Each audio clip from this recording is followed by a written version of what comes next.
आई तुझ्या मूर्तीवाणी या जगात मूर्ती नाही। अनमोल जन्म दिला गाई तुझे उपकार फिटणार नाही। अनमोल जन्म दिला गाई तुझे उपकार फिटणार नाही।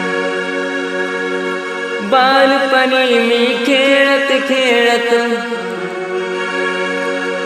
बालपणी मी खेळत खेळत होत जमताना अमृताहुनी गोड पाजलास पान। अमृताहुनी गोड पाजलास पान। तुझ्या उपकाराची कधी जाणीव झाली नाही।